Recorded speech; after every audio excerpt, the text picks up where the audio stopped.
বাংলাদেশে এবং বাংলাদেশের বাইরে পৃথিবীর বিভিন্ন প্রান্তে যেখান থেকে চ্যানেলে দেখছেন আপনাদের সকলকে সাদর আমন্ত্রণ তৃতীয় মাত্রা দেখবার জন্য। প্রিয় দর্শক, সাম্প্রতিক নানা বিষয় নিয়ে আলোচনার জন্য, বিশেষ করে রমজান মাস শুরু হয়েছে এবং রমজানের অর্থনীতি এবং এরপরে ঈদ সামনে এবং সেটাকে ঘিরে একটা বড় অর্থনীতি আমাদের এখানে ক্রিয়াশীল। সো রমজানের অর্থনীতি নিয়ে আলোচনার জন্য আমার সঙ্গে স্টুডিওতে রয়েছেন আমার ভাই বসা আছেন জাতীয় রাজস্ব বোর্ডের প্রাক্তন চেয়ারম্যান ডক্টর মোহাম্মদ আবুল মজিদ, এবং আমার ডানে রয়েছেন ব্যবসায়ী নেতা বা বাংলাদেশে এই মুহূর্তে জাপানি ইনভেস্টরদের অ্যাডভাইজার হিসেবে তিনি কাজ করছেন, এপিসিসি সহ নানা ট্রেড বোর্ডের নেতৃত্ব দিয়েছেন নানা পর্যায়ে মিস্টার আব্দুল হক আমার ডানে। স্বাগত আপনাদের দুজনকে তৃতীয় মাত্রায়। আমার যদি মনে পড়ে ডক্টর মজিদ, আপনার সঙ্গে ঈদের অর্থনীতি নিয়ে আমরা একাধিকবার সম্ভবত তৃতীয় মাত্রায় করেছি। এবার একটু রমজানের শুরুতে রমজানের অর্থনীতি নিয়ে আপনার সঙ্গে আলোচনা করতে চাই। দুটোভাবে আমরা আলোচনাটা, রমজান মাস মানুষের কাছে অত্যন্ত গুরুত্বপূর্ণ। যে বিষয়গুলোতে কনসার্ন থাকে, একটা হচ্ছে দ্রব্যমূল্য, আরেকটা হচ্ছে আইন শৃঙ্খলা পরিস্থিতি, যেটাও আবার অর্থনীতির সঙ্গে, অর্থনৈতিক ক্রিয়াকর্মের সঙ্গে নিবিড়ভাবে সম্পর্কিত। আপনার কাছ থেকে শুনতে চাই যে আপনি কী দেখছেন অন্তর্বর্তীকালীন সরকারের সময় এই প্রথম রোজা। ধন্যবাদ। এটি একটি সুন্দর একটা প্রসঙ্গ বিষয়, কেননা আমরা যখন আমাদের অর্থনীতিকেই নিয়ে বেশি ভাবতেই হচ্ছে বর্তমান সময়ে, কারণ অর্থনীতি অ্যাকচুয়ালি সকল কিছুর কিন্তু চালিকা শক্তি। অর্থনীতির বৈষম্য বা অর্থনীতির বিষয় নিয়েই কিন্তু এত আন্দোলন, এত কিছু, এত চেষ্টা, এত প্রচেষ্টা, সব কিছু। ঠিক সেই সময় মাহে রমজানের আগমন, পুরো মাসটা ধর্মীয় দিক থেকে তো বটেই, অবশ্যই অর্থনৈতিক দিক থেকে একটি কর্মচাঞ্চল্যের মাস স্বাভাবিকভাবেই। কেননা এটা সারাদিন কৃচ্ছ্রতা সাধনের পরে সন্ধ্যাবেলা যে ইফতারি এটা খাওয়া হয়, দেখা গেছে সারাদিন না খেতাম তার চেয়ে বেশি খাওয়া হয়ে যায় ওই ইফতারিতে। এবং অন্যান্য দেশে আমি আজকে সকালেও দেখছিলাম, অন্যান্য দিন ওই গরুর গোশের দোকানদারের ওখানে যে ভিড় হয় তার চাইতে আজকে বেশি ভিড়। মনে হলো যে রমজান শুরু হচ্ছে বা শুরু হয়ে গেছে, এই জন্যেই তার কেনা বেচাও যেন বেড়ে গেছে আর কি। অর্থাৎ মানুষ সারা বছর, যেটা ধর্মীয় ব্যাখ্যাতেও আছে, পুরো 11 বছর আপনার শরীরের যে সমস্ত যা হয় সেগুলোকেই একটা এক্সারসাইজ, মাহে রমজানটা হচ্ছে এক ধরনের এক্সারসাইজ, এবং সেই এক্সারসাইজেই মেন প্রধান বিষয়টাই থাকে খাদ্যদ্রব্য। এই জন্যই বিশেষ বিশেষ ধরনের আইটেম লাগে, খেতে হয়। এই সময় যতই যে যা বলুক, বেগুন আর ওই কি বলে শসার দাম, এই দুটোর দাম বেড়ে গেছে। এই যে কথাটা এর সাথে খুব সম্পৃক্ত, কারণ মনে হয় যেন বেগুনি ছাড়া ইফতারি হচ্ছে না, শসাটা খেতেই হয়।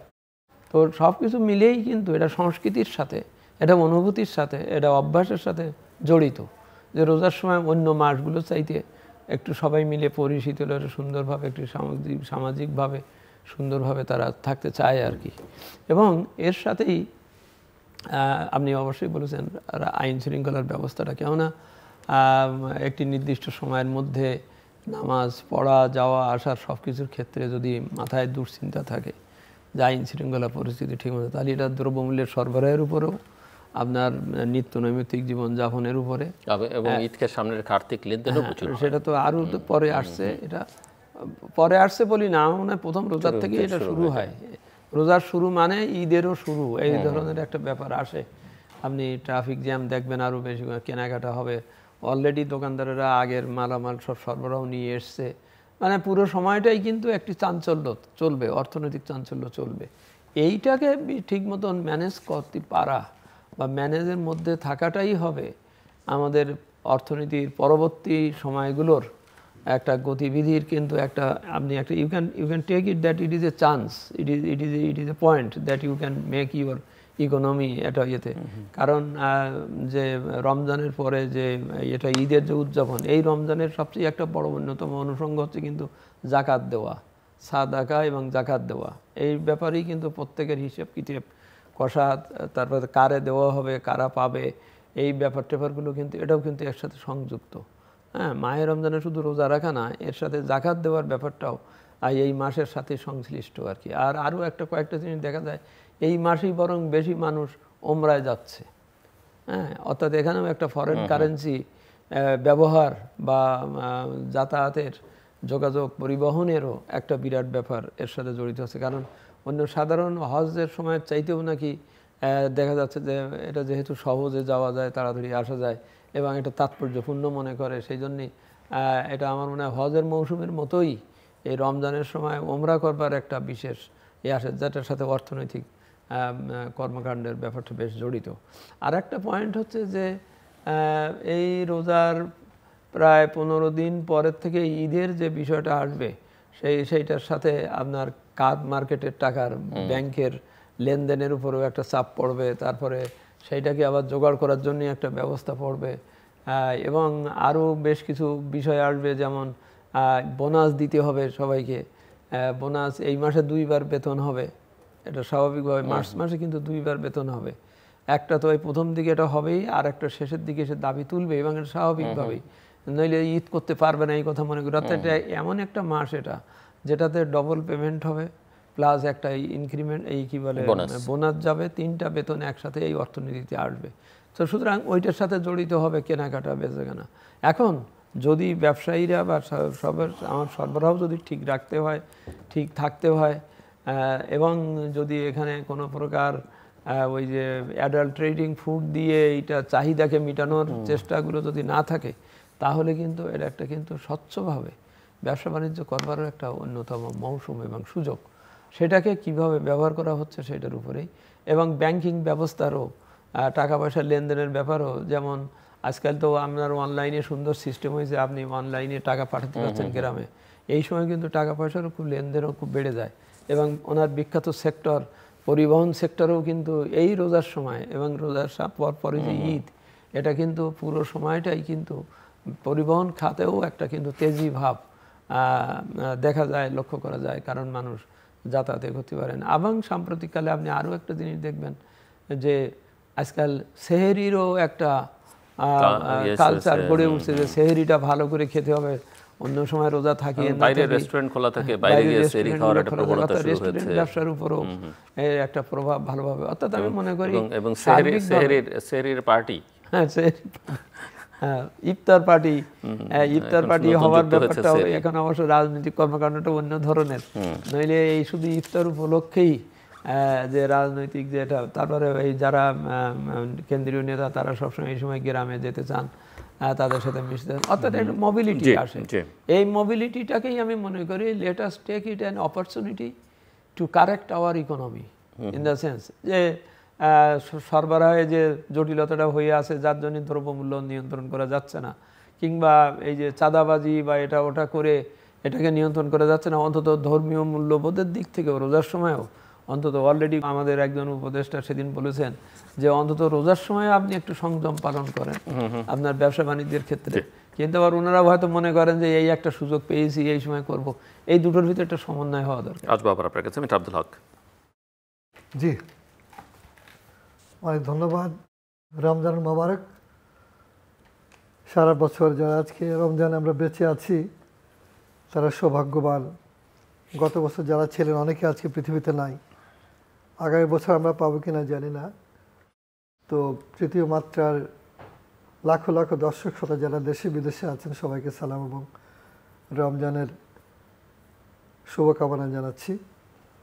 তো যে আলোচনা করলেন আমাদের ডক্টর মজিদ স্যার, অ্যাকচুয়ালি রমজানকে ঘিরে অর্থনীতিতে বাংলাদেশে কিন্তু সারা বছরের মধ্যে একটা বিশেষ প্রবণতা তো অবশ্যই আছে।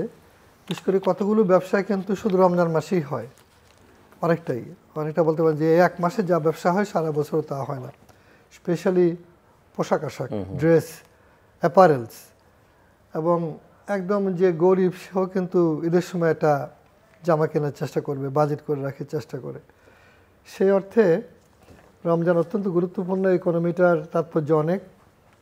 এখন আমাদের যে সংস্কৃতি কিংবা আমাদের যে আচরণ, তাতে দেখা যায় একটা শ্রেণী রমজান ঘিরে কিংবা একটা মুনাফা করার একটা প্রবণতা দেখা যায়, যেটা অনেকটাই নির্ভর করে শাসনের উপরে, নিয়ন্ত্রণের উপরে। কঠোর শাসন থাকলে মুনাফাখোররা কিংবা মুনাফাকারীরা সাবধান থাকে, শাস্তি নিশ্চিত করলে কিন্তু সেটা সম্ভব। যে যখন অপরাধী কিংবা কোনো সমাজ বিরোধী, রাষ্ট্রবিরোধী, জনগণের বিরোধী কার্যকলাপ হয়, তখন যদি সেটাকে আপনি দণ্ডিত করতে না পারেন তাহলে কিন্তু মণ্ডিত হবে, সে তখন আসন গেড়ে বসবে। তো অতীতে আমরা দেখেছি যে রাষ্ট্র যখন রাজনৈতিক দল, রাষ্ট্র, প্রশাসন, এমনকি বাহিনীগুলো সব একাকার হয়ে যায় বিচার ব্যবস্থা, তখন কি ভয়ঙ্কর অবস্থা হয়। 24 সালে তো আমরা সেটা দেখলাম। তো সেখান থেকে মানুষের যেটা প্রত্যাশা, সাধারণ মানুষ কি চায়, খুব বেশি কিছু চায় না। সে জীবন এবং মালের নিরাপত্তা চায়, কোথাও যাচ্ছে ঠিক মতো যেন যেতে পারে জিনিসটা চায়। যেমন আমি আজকে আপনার অনুষ্ঠানের মাধ্যমে বলবো যে এখন থেকে যদি হাইওয়ে পুলিশ অ্যাক্টিভ হয়, স্থানীয় প্রশাসনগুলো, জেলা প্রশাসনগুলো অ্যাক্টিভ হয়, তাহলে চিহ্নিত যে জায়গাগুলো আছে যেখানে জট হয়, ট্রাফিক জ্যাম হয়, যেমন ঢাকা চট্টগ্রাম রোডে আমরা প্রায়শ দেখি এই নারায়ণগঞ্জ জেলার সোনারগাঁ কিংবা মুগদাপাড়া এই এলাকাটায় হয়। তারপরে হলো একটু পরে গিয়ে টোল প্লাজাগুলোতে হয়, এবং ওই পারে আপনার চান্দিনাতে হয়, ব্যাপকভাবে জট হয়ে যায়।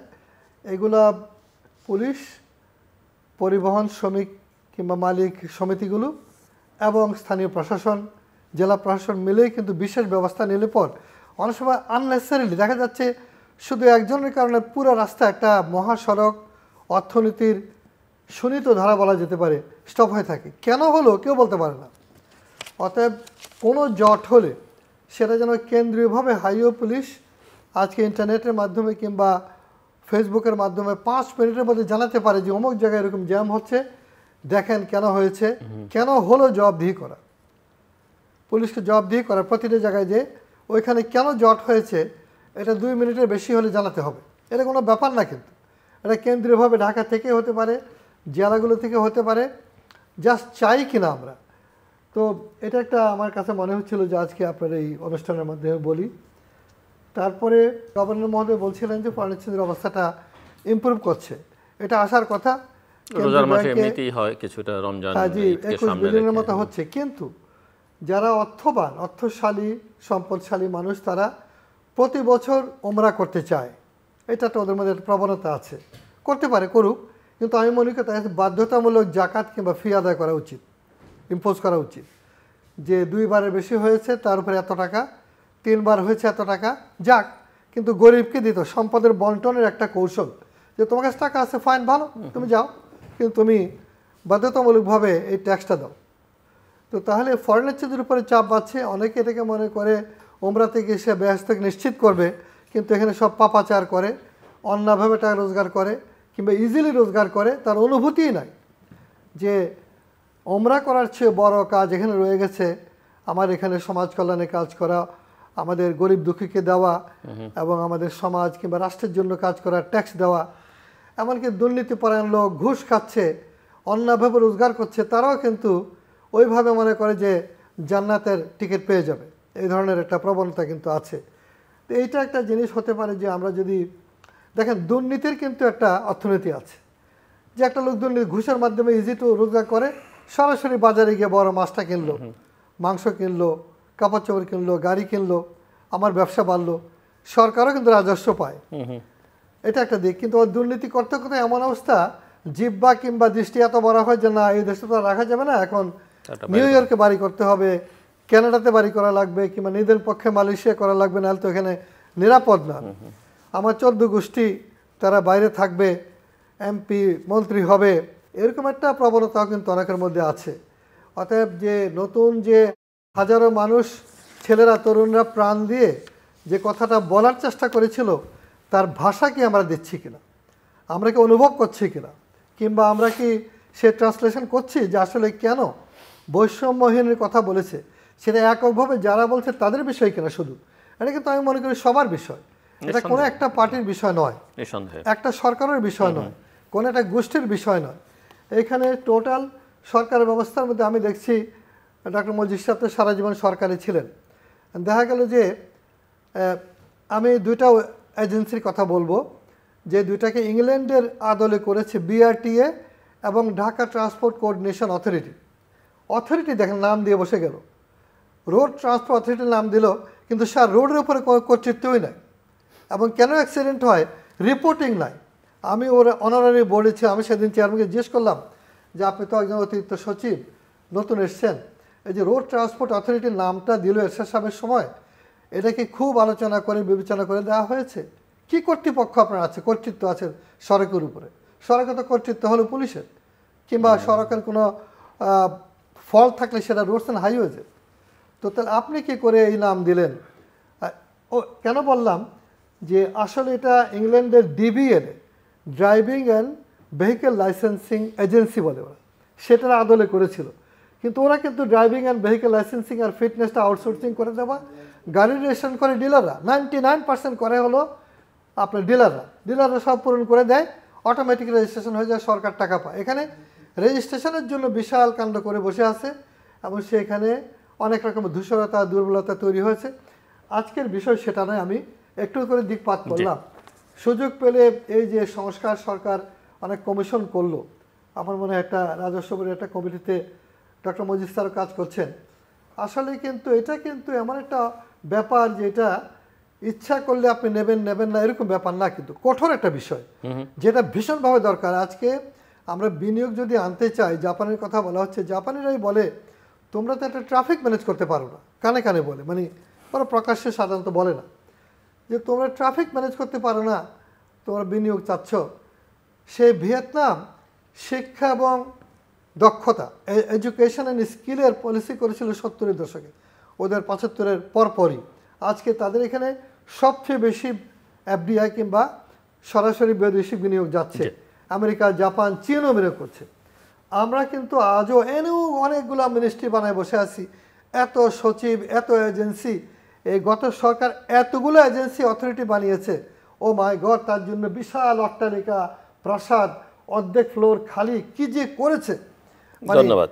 অতএব আমি আজকে রোজার এই সংযমের মাসে এসে আমি বলবো যে সংযমটা সর্বক্ষেত্রে হওয়া উচিত।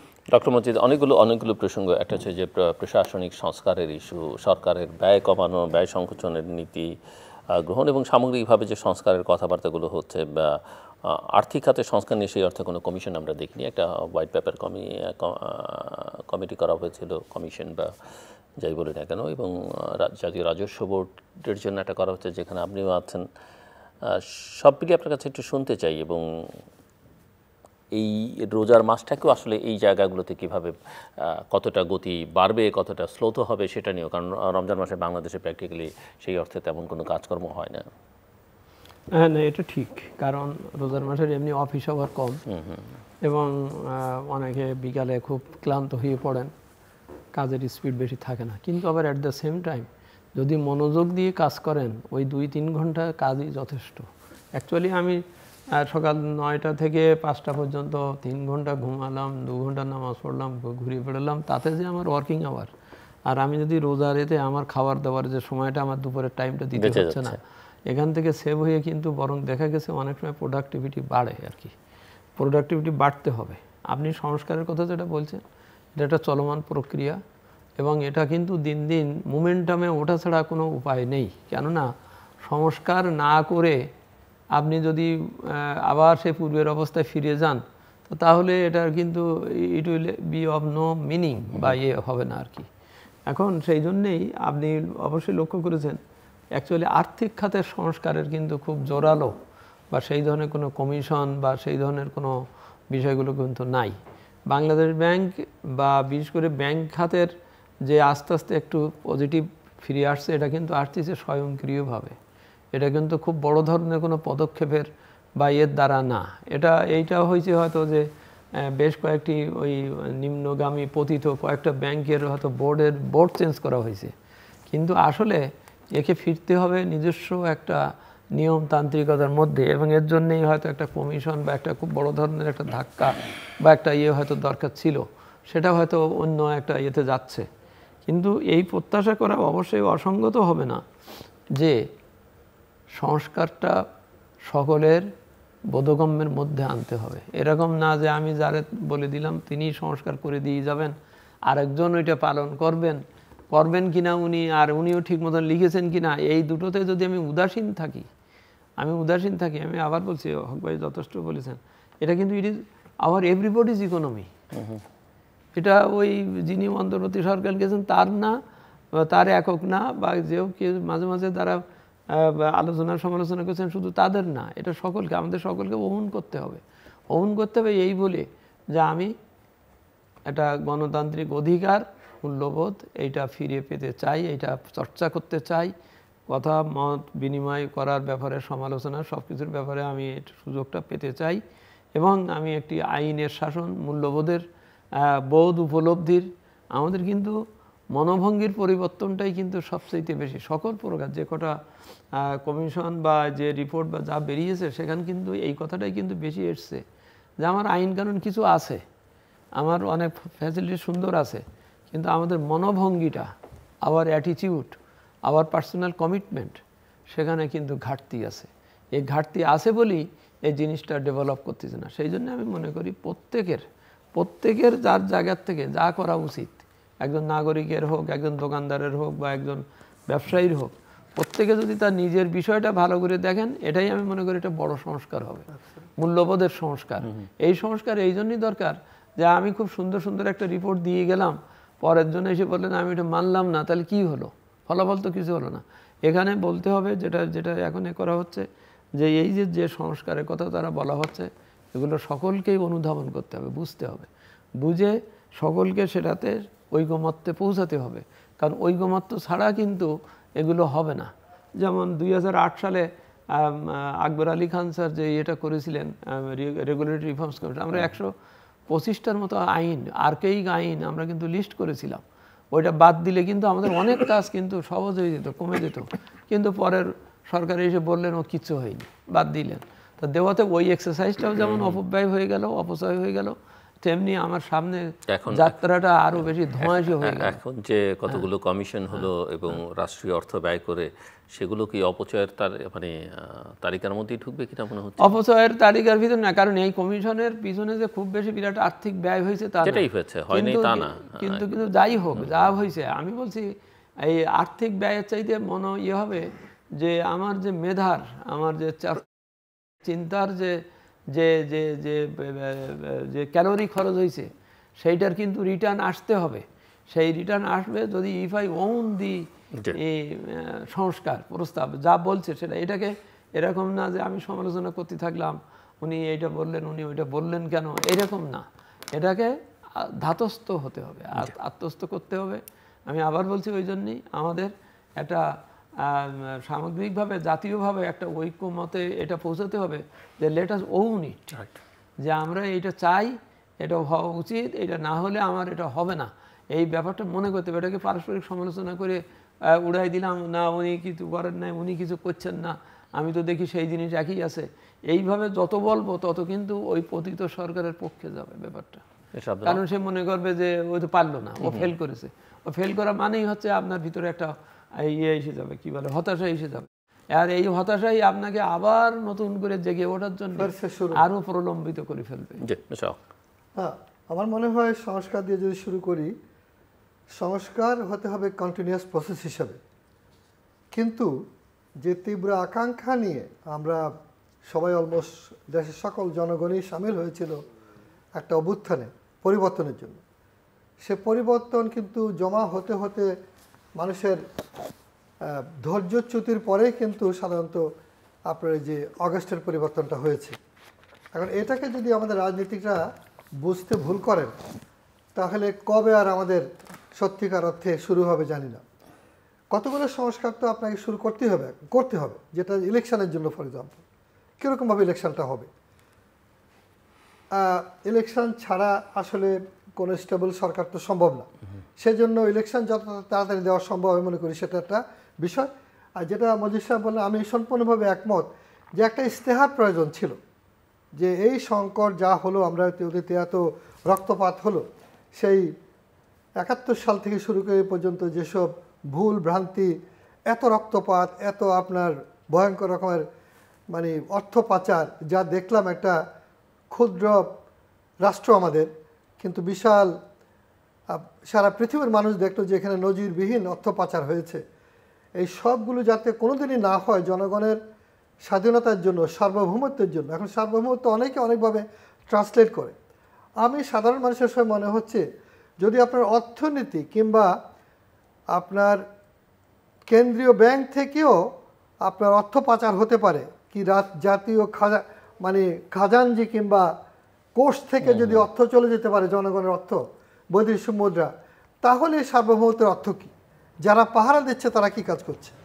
এবং তাহলে দেখা যাচ্ছে সবাই যেন এক ধরনের এই যে আমরা বিভিন্নভাবে এটাকে বিশ্লেষণ করছি, কিন্তু ভেতরে কিন্তু জনগণের যে অর্থ, যে আস্থা যে করে রাখলো, ইনস্টিটিউশনগুলো যে ফেল করলো, এটা কিন্তু অনেক বড় একটা ব্যাপার। এটা সারা পৃথিবীর জন্য কিন্তু কেস স্টাডি হবে। হার্ভার্ড ইউনিভার্সিটি কিংবা ওরা কিন্তু কেস স্টাডি করবে, পড়াবে এইসব ব্যাপারে। আমরা তার উপজীব্য কিংবা বিষয় এখানে ঘটেছে। ফলে সংস্কার তো হতেই হবে, এবং সেই সংস্কারের কতগুলো এখনই হলো, বাকিগুলো কি হওয়া দরকার একটা রাজনৈতিক ইশতেহার কিংবা এগ্রিমেন্ট থাকা উচিত, যার ভিত্তিতে যারাই ক্ষমতায় আসবে তারা এটা বাস্তবায়ন করবে, এই সময়ের মধ্যে করবে, এরকম একটা থাকা উচিত। কারণ মূল লক্ষ্য হবে যে একটা ইলেকটেড গভর্নমেন্ট থাকা উচিত, যত শীঘ্র সম্ভব আসা উচিত। সেটা আমাদের বিনিয়োগের জন্য, সুশাসনের জন্য, স্টেবিলিটির জন্য এবং আমাদের ইকোনমিক ডেভেলপমেন্টকে সাস্টেন করার জন্য ভীষণভাবে দরকার হয়ে পড়েছে। সেটার কোনো বিকল্প নাই। এখন এক একটা পার্টি এক এক রকম বলছে, কোন পার্টির কতটুকু গ্রহণযোগ্যতা আছে জনগণের কাছে নির্বাচন ছাড়া কিন্তু কোনো উপায় নাই সেটাকে সামনে আনার। অর্থাৎ আপনি বলতে পারেন যে আপনার সবচেয়ে বড় পার্টি, ফাইন, ভালো কথা, কিন্তু আপনার জনগণের মধ্যে আপনার ভোট কত পার্সেন্ট, কত শতাংশ? তো এটা এই মুহূর্তে সবচেয়ে বড় প্রশ্ন হয়ে দাঁড়িয়েছে। তো সেই জন্য সংস্কার একদম জরুরি ভিত্তিতে যেগুলো দরকার, যেটা করা হয়েছে কিংবা প্রস্তাব সামনে এসে এগুলো হবে। ভূমি সংস্কার ফর এক্সাম্পল, রাষ্ট্রের আমাদের যে নীতিমালা আগে থেকে, আজকে দেখেন গুলশানে যাকে প্লট দিয়েছিল পাকিস্তান আমলে কোনো একজন ব্যক্তিকে, কিংবা আমার মনে করেন যে মুরব্বীদেরকে দিয়েছিল, কিংবা কোনো একজন আমলাকে কিংবা কোনো প্রভাবশালীকে দিয়েছে, তিনি কি করছেন, 10,000 টাকা দিয়ে জমিটা নিয়েছেন, আজকে 100 কোটি টাকা বিক্রি করে ওই টাকা নিয়ে কানাডা চলে যাচ্ছেন কিংবা আমেরিকা চলে যাচ্ছেন। এরকমভাবে কোনো আধুনিক রাষ্ট্রে, সার্বভৌম রাষ্ট্রে হতে পারে না। আমার সবার জন্য হাউজিং দেওয়া দরকার, মজুর সাহেবকে দিতে হবে, আমার গার্মেন্টসের ওয়ার্কারকে দিতে হবে, আমার শ্রমিককে দিতে হবে। জাপানে যেরকম দিচ্ছে যে আপনি যা চাকরি করেন 10% পয়সা দিয়ে কিন্তু আপনি থাকতে পারবেন। এখন আপনাকে বাড়িওয়ালা বানাবার দায়িত্ব তো রাষ্ট্র হতে পারে না, কতজনকে বাড়িওয়ালা করবেন? সেই অর্থে তো সবার জন্য আপনার কমিটমেন্ট আছে নাকি? তো সেই জন্য যে ভয়ঙ্কর যে অর্থনীতির গ্রে এরিয়াগুলো, একটা স্বাধীন, আধুনিক, অগ্রসমান জাতি রাষ্ট্র নির্মাণের জন্য অনেকগুলো মৌলিক এবং ব্যাপক সংস্কার দরকার, তার কোনো বিকল্প নাই। অতএব সেটা হতেই হবে, এবং সেই জন্য এটা হয়তো এই সরকার এই মুহূর্তে এটা পারবে না, কিন্তু অঙ্গীকারটা থাকতে হবে in place on the table, যে আমাদেরকে এই কাজগুলো, যেমন আপনি কোনো গোষ্ঠী, কোনো বিশেষ বাহিনী, আপনি একজন সচিবের জন্য 5,000 স্কয়ার ফিটের ফ্ল্যাট বানালেন, যেটা সিঙ্গাপুরের মতো জায়গাতে নাই, ভিয়েতনামে নাই, এমনকি জাপানে নাই, তাহলে কি করলেন আপনি? আপনি কিন্তু কলোনি তৈরি করলেন, যে একটা শ্রেণীকে এমন জায়গায় নিয়ে গেলেন, এখন তার অভ্যাস হবে যেমন 5,000 স্কয়ার ফিট না হলে তো আমার চলবে না, সেই জন্য দরকার কত? আমার 50 কোটি টাকা দরকার। এখন 50 কোটি টাকা রোজগার করেন, এটা কি রাষ্ট্রের দায়িত্ব, রাষ্ট্রের কাজ? আমি মনে করি রাষ্ট্র সাংঘাতিকভাবে ভুল জায়গাতে আছে। আমরা যতটুকু দেখেছি বাইরে, মজুর সাহেবের বাসায় বসে কিন্তু জাপান বাংলাদেশ চেম্বারের আমরা গোড়াপত্তন করেছি, যেটার জন্য আমি জাপানের রাষ্ট্রীয় পেয়েছি। এটার মজুর সাহেবের কন্ট্রিবিউশন আছে এটার মধ্যে, ওনার বাসায় বসে বসে এগুলো আমরা করছি। উনি তখন কমার্শিয়াল কাউন্সিলর ছিলেন। সেই জাপানের কি অবস্থা, আমরা তাদের ফলো করি, আমরা ভিয়েতনামকে দেখি, আমরা চীনকে দেখি, এমনকি ভারতেও কিন্তু এই জিনিস না। ভারতেও মাত্র ম্যাক্সিমাম 3 কাঠা জমি দেয় এবং আপনি বেচতে পারবেন না, আপনাকে বেচতে হলে সরকারের কাছে ফেরত দিতে হবে। ধন্যবাদ। অতএব আমি এই সংস্কারের ব্যাপারে আমি সিরিয়াসলি মনে করি যে বাংলাদেশে ব্যাপক সংস্কার দরকার। ব্যবসা বাণিজ্য, আজকে দেশে যে লক্ষ লক্ষ ক্ষুদ্র মাঝারি ব্যবসায়ী আছে, তারা কিন্তু তারা জানে না কেন তারা এই অবস্থায় পতিত হয়েছে। টাকা পাচার করে নিয়েছে অ্যাসালম গ্রুপ, ওরিয়ন গ্রুপ, অমুক গ্রুপ, তমুক গ্রুপ, নাসা গ্রুপ, এইসবেরা তারা বিলিয়নস অফ ডলার নিয়ে চলে গেছে। কিন্তু আজকে ক্ষুদ্র ব্যবসায়ী, মাঝারি ব্যবসায়ী, তার আমি বলতে চাই যে ইন্ডাস্ট্রি সবসময় রাষ্ট্রের। এটা আওয়ামী লীগের লোকের ইন্ডাস্ট্রি নাকি বিএনপি নাকি জামাতের, ইটস নট ইম্পর্টেন্ট, ইম্পর্টেন্ট হচ্ছে ইন্ডাস্ট্রিটা আমার দেশ। ধন্যবাদ। আমি আসছি আপনার কাছে, ফাইনাল রাউন্ড, ক্লোজিং রিমার্কস। আমি মানে মেন পয়েন্টটা হচ্ছে ডিম আগে না মুরগি আগের পয়েন্টেই আমরা আসি, পুরো গোটা জাতি আসি। আমরা একবার বলছি যে আমরা সংস্কার এটা করব, করে তারপরে যাব, আবার বলছি না আগে নির্বাচন দেন বা নির্বাচন হলে আমার সংস্কার হবে। দুটোই কিন্তু দরকার এবং সমান্তরালভাবে দরকার। সংস্কারের চিন্তা, চেষ্টা, আকাঙ্ক্ষা থাকতে হবে, কিছু কিছু জিনিস এখনই করতে হবে, কিছু কিছু জিনিস যারা আসবেন তারা করবেন, যেটা উনি বলছেন যেটা ঐকমত্য একটা আন্ডারস্ট্যান্ডিং এটা থাকতে হবে। আর আমি একটু প্রাসঙ্গিকভাবে জাপানের বিষয়টা আনি আর কি, কারণ জাপানের ইতিহাস এবং আমার বাংলাদেশের সাথে তার সম্পর্কের যে বিভিন্ন পর্যায়গুলো, তাতে আমি মনে করি এইরকম একটা সময়ে এখন যেখানে আমরা গণতন্ত্রের দফাদারদের ঘুরে বেড়াতে দেখতেছি বাইরের, তো দফাদার এক একজন, হ্যাঁ, সেই গণতন্ত্রের দফাদারদের হাত থেকে অর্থাৎ ভূ রাজনীতির ভাইরাবাইদের হাত থেকেও বাঁচার জন্যে বা ইয়ে করার জন্যে জাপান কিন্তু একটা অন্যতম একটা অবলম্বন হতে পারে। কারণ সে গত 15 বছরে এখানে যে কটা বড় বড় বিনিয়োগ করতে চেয়েছে কিন্তু যে সকলের জন্য উন্নতির জন্য, ওইদিকের আর 7 সিস্টার এগুলো ব্যবসা বাণিজ্য বিনিয়োগের জন্য, কিন্তু সেখানেও ওই ভূ রাজনীতি এসে এমনভাবে করেছে যে তাদেরকে কখনো কখনো কাজ করতে দেয়নি, আবার কখনো কখনো কম্প্রোমাইজ করতে বলেছে। This is the time. এখন একটি নিরপেক্ষ সময়ে, অন্তর্বর্তীকালীন সময়ে, অতীতেও দেখা গেছে জাপান এই ধরনের জটিল সংকটময় মুহূর্তগুলোতে এসে, কারণ তার তো ওই আলাদাই এজেন্ডা নাই অন্য ধরনের, যেটা আমাদের অন্যান্য ভাইদের আছে, হ্যাঁ, তো যেটা নাই, সেহেতু আমি মনে করি আমরা এক হচ্ছে জাতীয় ঐক্য, দুই হচ্ছে আমার আকাঙ্ক্ষাকে বলবৎ রাখা, জাবেজ রাখা, সকলকে ওন করা, সমস্যাগুলোকে সকলকে ওন করা, একজনকে না। ওমকে দেখিয়ে দিয়ে বললাম উনি পারলেন না, উনি কি করলেন, উনি পারলেন না মানে কি আমি পারলাম না, তাহলে এইভাবে মনে করতে হবে আমার এখানে কী ভূমিকা। তৃতীয়ত হচ্ছে এই সময় আমার ভূ রাজনীতির ক্ষেত্রে একটা দৃষ্টিভঙ্গি থাকবে যে এমন একজন নিরাপদ মানে পটেনশিয়াল ইনভেস্টর, হ্যাঁ, সেটার তার জন্য পরিবেশ সৃষ্টি করে অন্যদেরকে মেসেজ দেওয়া যে ঠিক আছে আপনি হিসেব করতে থাকেন, কিন্তু আমি এইভাবে এগোতে চাচ্ছি। অতীতে কিন্তু আমরা কয়েকবারই এই সুযোগগুলো পেয়েছি। আমি মনে করি আমাদের ওই দৃষ্টিভঙ্গিটা স্বচ্ছ থাকতে হবে, আমাদের ঐকমত্য নিজেদের থাকতে হবে, সকলকে ওমন করতে হবে একসাথে, একে অন্যের উপর দোষারোপ করে এটাতে যাওয়া যাবে না। আর ওই জুজুর ভয়ও বাদ রাখতে হবে, কারণ জুজুর ভয়টা এই জন্যেই এখনও কিন্তু মানুষের মধ্যে অনেকের মধ্যে এই রয়েছে কি জানি যদি আবার গণেশ উল্টি যায় তখন আমি এই যে খোলসের বাইরে আসলাম আমার কি হবে, এইটা না। এখানে মনে করতে হবে যে আমি প্রকৃতপক্ষে দ্বিধাহীনভাবে এখানে আমি আমার পয়েন্টে আসি এবং আমাকে এটা করে যেতে হবে, এর জন্যই এটাও আমার সংগ্রাম। নিঃসন্দেহে মিস্টার আব্দুল হক।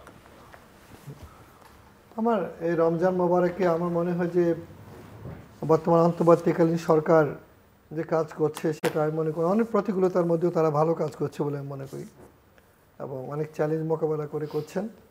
হয়তোবা আমাদের প্রত্যাশা অনেক বেশি ছিল, আমাদের প্রত্যাশা ছিল একটা বৈপ্লবিক পরিবর্তন, তো এটা বিপ্লবী সরকার হয়নি, নাকি আপনার বিপ্লবী চেতনা তারা ঠিক সেভাবে ট্রান্সলেট করতে পারছে। তারা একটা ইলেকশন মতো পরিবেশ তৈরি করে তারা যাবেন। ঠিক এই সময় আমাদের জনগণের জন্য যে আমি মনে করি যে রমজানে আমাদের সব কিছুতেই সংযম দরকার, আহারে, আচরণে, ব্যয়ে, ভোগে এবং সম্পদের বন্টনে। এটাই সময়। বলা হচ্ছে 2.5% মজিদ সাহেব কিন্তু ওই যে জাকাত ফাউন্ডেশনে আছেন, 2.5% হচ্ছে মিনিমাম।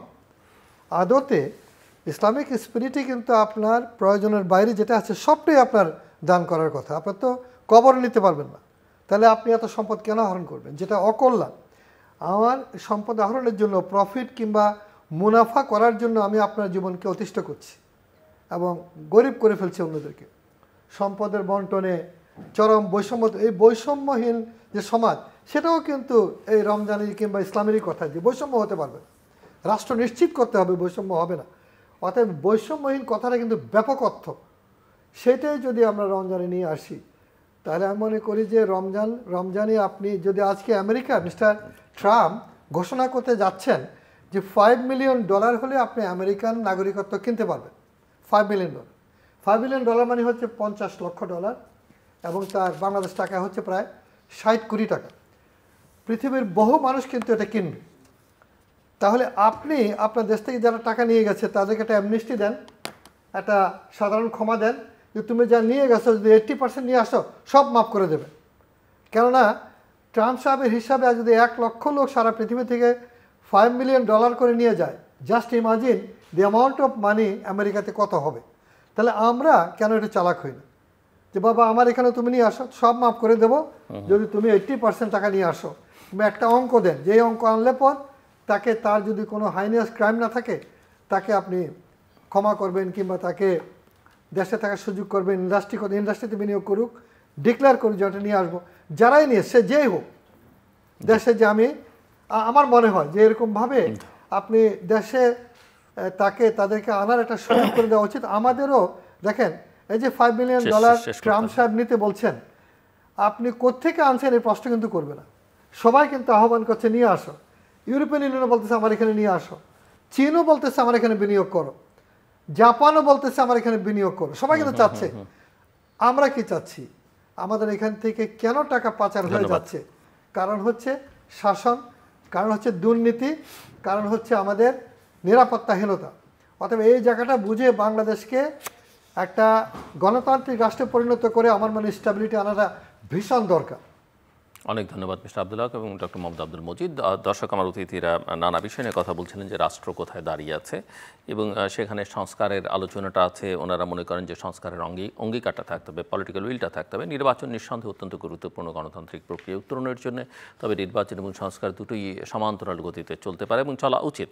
রমজানের অর্থনীতি নিয়ে আমরা কথা বলা শুরু করেছিলাম। তিনটে দিকে ফোকাস থাকা দরকার সরকারের। একটা হচ্ছে দ্রব্যমূল্য যেন জনগণের ক্রয়সীমার মধ্যে থাকে, দ্বিতীয়ত হচ্ছে আইন শৃঙ্খলা পরিস্থিতি অত্যন্ত গুরুত্বপূর্ণ, যেটি ইতিমধ্যেই নিয়ন্ত্রণের বাইরে চলে গেছে, সেটাকে নিয়ন্ত্রণে নিয়ে আসা, এবং যানজটের যে ভোগান্তি সবসময় আছে কিন্তু রমজান মাসে এটা বৃদ্ধি পায়। কাজে এই জায়গাটাও কীভাবে সরকার ট্যাকেল করবে সেদিকেও তাদের মনোযোগ দেওয়া দরকার। আমাদের সঙ্গে থাকবার জন্য অসংখ্য ধন্যবাদ। আপনাদের সবার জন্য শুভকামনা।